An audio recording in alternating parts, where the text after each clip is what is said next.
ராத்திரியே முடியலன்னா ஒரு வார்த்தை எங்களை கூப்பிட்டுருக்கலாம்ல. நாங்கள் வந்து என்ன ஏதுன்னு பார்த்துருப்போமே. ஐயோ பாட்டி, நான் நல்லா தான் இருக்கேன், எனக்கு எந்த பிரச்சனையும் இல்லை பாட்டி. என்னம்மா இவ்வளோ ஜுரம் அடிக்குது, எந்த பிரச்சனையும் இல்லைங்கிற? ஒரு வார்த்தை ராத்திரி வந்து தாத்தா என்னால முடியலன்னு ஒரு குரல் கொடுத்துருக்கலாம்ல. நாங்க எல்லாம் வந்து உன்னை பார்த்துருப்போமே. ஆமாம், வந்து ஒரு வார்த்தை கூப்பிட்டுருக்கலாம்ல. எவ்வளோ காய்ச்சல் அடிக்குதுன்னு பாரு. ஐயோ அம்மா, நீங்களும் ஆரம்பிச்சிட்டிங்களா? சும்மா ஜுரம் தாம்மா, வேற எதுவும் கிடையாதுமா. நேற்று என்ன சாப்பிட்ட? வெளியில் ஏதாவது சாப்பிட்டியா? இல்லை ஹாஸ்பிட்டல் கேன்டீனில் ஏதாவது சாப்பிட்டியா? நான் என்றைக்குமா வெளியே சாப்பிட்ருக்கேன்? அப்படி சாப்பிட்டா கூட உங்ககிட்ட கால் பண்ணி பர்மிஷன் கேட்டுட்டு தானே சாப்பிடுவேன். அப்புறம் ஏம்மா இப்படி காய்ச்சல் அடிக்குது? அம்மா, மனுஷங்க தான் ஜுரம் வரதான் செய்யும், அதுக்குன்னு ஒரு ஃபீவர் கூட வராமையா இருக்கும். ஏம்மா இப்படி பண்ணுறீங்க? என்னப்பா நீங்களும் பார்த்து சும்மாவே இருக்கீங்க? ஃபீவர்னா எல்லாருக்கும் வரதான்ப்பா செய்யும். இருந்தாலும் நீ ஒரு டாக்டர், நீ கொஞ்சம் பார்த்து இருந்திருக்கலாம்லம்மா. அப்பா, டாக்டராக இருந்தாலும் சரி, பிரைம் மினிஸ்டராக இருந்தாலும் சரி, ஃபீவர்னா எல்லாருக்கும் வரதான் செய்யும். எல்லாத்தையும் நான் பார்த்துக்கிறேன், ஒன்றும் இல்லை. சாப்பிட்டு டேப்லெட் போட்டால் எல்லாம் சரியாயிடும்.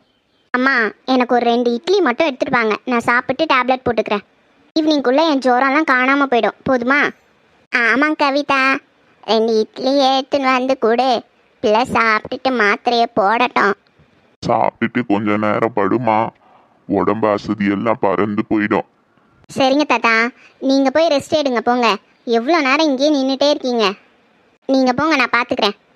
ஏதாவது முடியலன்னா சொல்லுமா, அமைதியாவே இருந்துடாத. சரி தாத்தா, கண்டிப்பாக நான் சொல்கிறேன், நீங்கள் போங்க. பார்வதி, புள்ள ஓய்வு எடுக்கட்டும், வா நம்ம போவோம். ஆ சரிங்க. அம்மாடி நிலா, சாப்பிட்டுட்டு நல்லா ஓய்வெடு என்ன? சரிங்க பாட்டி. சரிம்மா நிலா, டேப்லெட் போட்டு நல்லா தூங்கி எழுந்துரு, ஃபீவர் காணாம போயிடும். ம் சரிப்பா. ஏய், என்ன இங்கே நின்றுட்டு இருக்க? பிள்ளைக்கு இட்லி எடுத்துட்டு வந்து கொடு. சாப்பிட்டுட்டு கொஞ்ச நேரம் தூங்கட்டும், அப்பதான் கொஞ்சம் நல்லா இருக்கும். ஆ சரிங்க. நிலா, சாப்பிட்டு ரெஸ்ட் எடுமா, அப்பா அப்புறமா வந்து பார்க்குறேன். ஆ சரிப்பா. என்னம்மா இப்படியே இன்னும் பார்த்துக்கிட்டே இருக்கீங்க? டிஃபன் தருவீங்களா தரமாட்டிங்களா? இதோ நான் 2 நிமிஷத்தில் எடுத்துகிட்டு வரேம்மா, சாப்பிட்டு மாத்திரை போட்டுட்டு தூங்கு. ஆ சரிம்மா. என்ன நிலா மேடம், பாச மழையா பொழியிறாங்க குடும்பத்தில் எல்லாரும்? இங்கே அப்படி தான் அண்ணி, கொஞ்சம் ஃபீவர் வந்தாலும் இப்படி தான் பண்ணுவாங்க.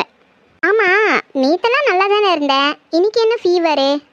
அது அது தெரியல. ஃபீவர் எப்படி வந்ததுன்னு கேட்டால் எப்படி சொல்ல முடியும்? என்ன திருட்டுத்தனமா ஐஸ்கிரீம் ஏதாவது சாப்பிட்டியா என்ன?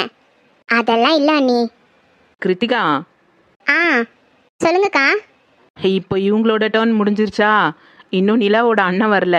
நிரஞ்சன் வந்த உடனே இன்னொரு சீன் ரெடியாக இருக்கும். ஆமாம் ஆமாம், இவங்க தான் பாசமலராச்சே. அவர் அப்படியே அங்கேருந்து துடிச்சு ஓடி வருவார், தங்கச்சிக்கு உடம்பு சரியில்லைன்னு உடனே. என்ன நிலா, கரெக்டு தானே?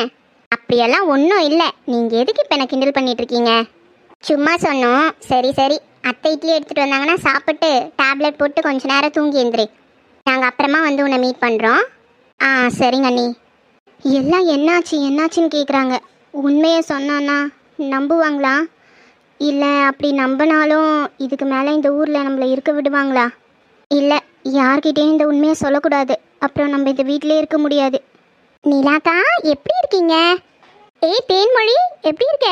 வா வா வா, உட்கார் வா. இருக்கட்டும்க்கா, பரவாயில்ல. ஏய் உட்கார முதல்ல. எப்படி இருக்க? எப்போ வந்த நீ? இன்னைக்கு காலையில் தான்க்கா வந்தேன். வந்ததும் சரி இங்கே உங்களை பார்த்துட்டு போகலான்னு வந்தா கீழே பாட்டி சொன்னாங்க உங்களுக்கு உடம்பு சரியில்லைன்னு. அதான் கேட்கலான்னு வந்தேன். எப்படிக்கா இருக்கு? இப்போ ஓகே தான், ஆனால் இந்த வீட்டில் இருக்கவங்களாலே எனக்கு டென்ஷன் ஏறுது தெரியுமா? ஏன்க்கா, ஏன் அப்படி சொல்கிறீங்க? பின்ன என்ன, ஃபீவர்னா சாப்பிட்டு டேப்லெட் போட்டு ரெஸ்ட் எடுத்தால் சரியாயிடும். அதை விட்டு சுற்றி நின்று எல்லாரும் ஏன் ஜுரம் வந்ததுன்னு கேட்டாங்கன்னா என்ன சொல்கிறது? இன்னும் டென்ஷன் தான் ஆகுது. ஆமாம், நேற்று ஏதாவது ஐஸ்கிரீம் அந்த மாதிரி ஏதாவது சாப்பிட்டீங்களா என்ன? ஏன் அப்படி கேட்குற? இல்லைக்கா, திடீர்னு ஃபீவர் வந்திருக்கே, அதான் கேட்டேன். எனக்கு ஃபீவர் ஏன் வந்ததுன்னு காரணம் உனக்கு தெரிஞ்சது, நீ அவ்வளோதான் ஷாக் ஆகிடுவ. என்னக்கா இப்படி சொல்கிறீங்க? என்னால் யார்கிட்டையும் சொல்ல முடியல தேன்மொழி. நீ தான் எனக்கு பெஸ்ட் ஃப்ரெண்டு. சின்னதுலேருந்து நான் உங்ககிட்ட எல்லா விஷயத்தையும் சொல்லி பழகிட்டேன். இப்போ நான் யார்கிட்ட சொன்னாலும் இதை நம்பவும் மாட்டாங்க. ஒரு வேளை நம்பினாலும் இது பெரிய பிரச்சனையாகும். அப்புறம் நான் இந்த வீட்டிலே இருக்க முடியாது, ஏன் இந்த ஊர்லேயே இருக்க முடியாது. அக்கா, ஏன்க்கா என்ன இப்படி சொல்கிறீங்க? அப்போ ஏதோ பெருசாக நடந்திருக்குன்னு நினைக்கிறேன். என்ன விஷயம்க்கா? இரு தேன்மொழி, நான் சாப்பிட்டுட்டு அப்புறமா சொல்கிறேன். இன்னும் கொஞ்சம் நேரத்தில் அம்மா டிஃபன் எடுத்துகிட்டு வந்துடுவாங்க. அவங்ககிட்ட சொல்கிறத அம்மா கேட்டுட்டாங்கன்னா கீழே போய் எல்லார்கிட்டையும் சொல்லிடுவாங்க.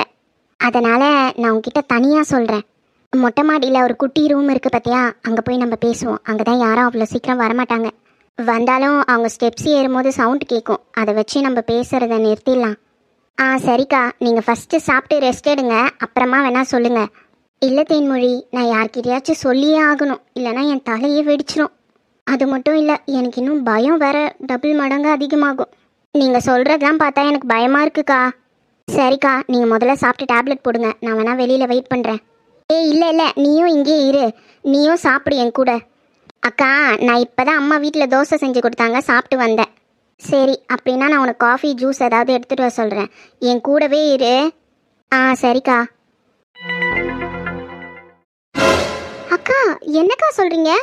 இவ்வளோ பெரிய விஷயம் நடந்திருக்கா? ஆமாம் தேன்மொழி, எனக்கு எவ்வளோ பயமாக இருந்தது தெரியுமா? ஒரு நிமிஷம் கண்ணை முழிச்சு பார்க்குறேன், நான் நின்று என்கிட்ட பேசிகிட்டு இருக்கேன். எனக்கு அப்படி உயிரை போகிற மாதிரி இருந்தது தெரியுமா? அந்த ஒரு நிமிஷத்தை என் வாழ்க்கையில் நான் மறக்கவே மாட்டேன். சரி விடுங்கக்கா, அதை பற்றியே யோசிச்சுட்டு இருக்காதீங்க. நீயே சொல்லு, இந்த விஷயத்த நான் யார்கிட்டனா சொன்னேன்னா நம்புவாங்களா? நம்ப மாட்டாங்க தான், ஆனால் இந்த வீட்டில் இருக்கவங்க நம்புவாங்கக்கா. அதுக்கப்புறம் நீங்கள் இங்கே இருக்க முடியாது, உங்களை ஊருக்கு அமுச்சிருவாங்க. ஆமாம், அது தெரிஞ்சுதான் நான் வீட்டில் யார்கிட்டேயும் சொல்லலை. அந்த ஷாக்கில் தான் எனக்கு ஃபீவர் வந்துருச்சு தெரியுமா? இது வரைக்கும்லாம் எனக்கு இந்த மாதிரி நடந்ததே இல்லை. ஆல்ரெடி விக்னேஷ் இறந்ததே இன்னும் என்னால் மறக்க முடியல. ஆமாங்க்கா, அம்மா சொன்னாங்க உங்கள் வீட்டுக்கு வந்த கெஸ்ட்டு யாரோ இந்த மாதிரி கொலை பண்ணி போட்டுட்டாங்க அப்படின்னு. ஆமாம், கொலை பண்ணி தான் போட்டாங்க. இன்னொரு உண்மை தெரியுமா உனக்கு? கொலை பண்ணவங்கள நேரில் பார்த்தேன்னு ஒரு அக்கா சொன்னாங்க. அதான் நம்ம தெருவில் இருக்காங்களே ஃபாத்திமாக்கா, அவங்க சொன்னாங்க. என்ன ஏதுன்னு விசாரிக்கலான்னு போனால் கொலை என் கண் முன்னாடியே நடந்தது, ஆனால் யார் கொலை பண்ணாங்கன்னு எனக்கு தெரியல அப்படின்னு சொல்கிறாங்க. என்னக்கா சொல்கிறீங்க?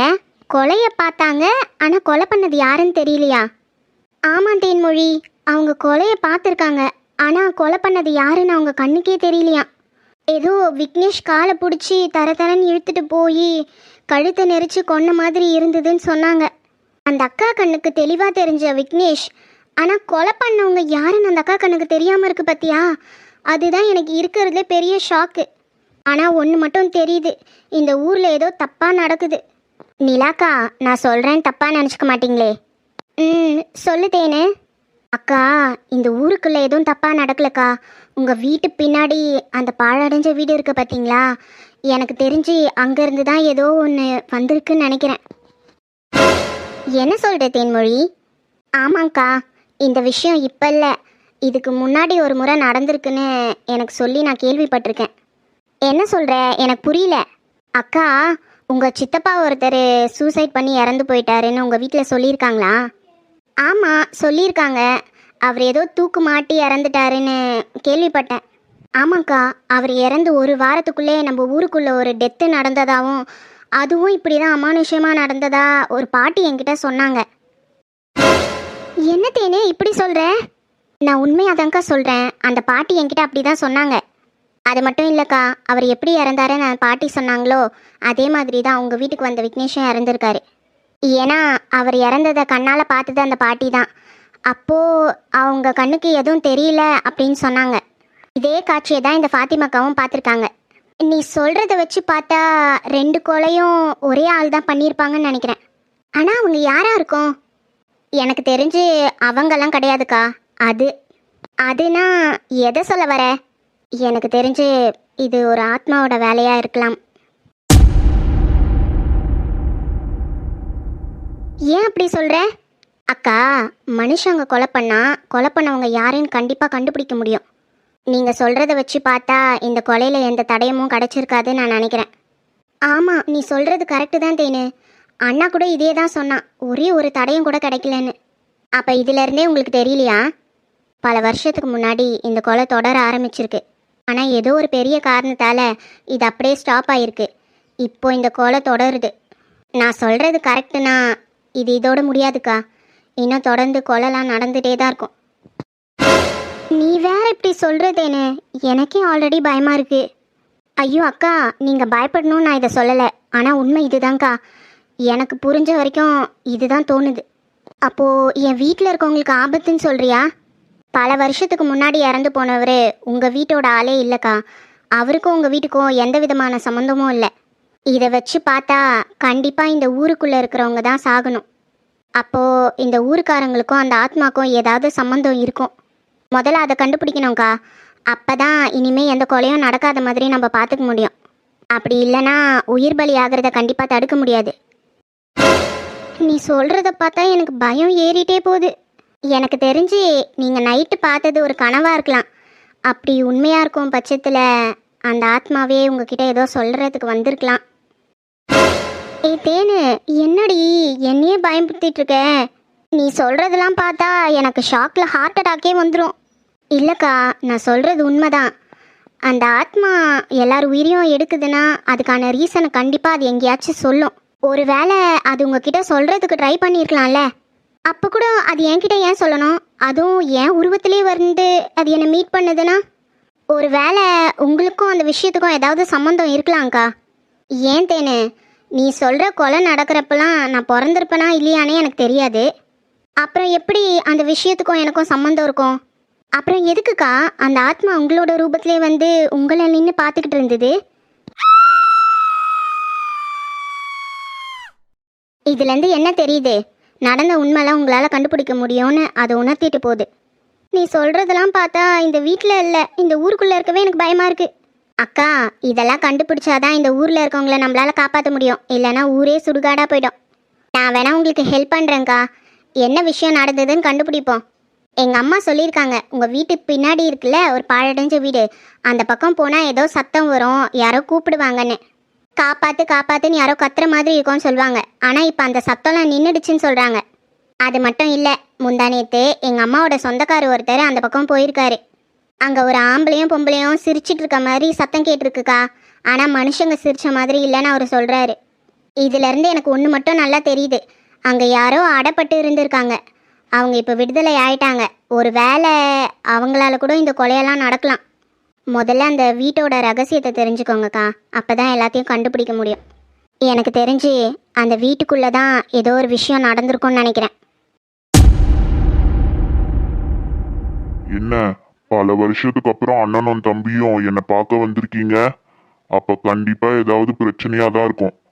ஆமா சாமி, பிரச்சனை தான். சின்ன பிரச்சனை இல்ல, மிகப்பெரிய பிரச்சனை.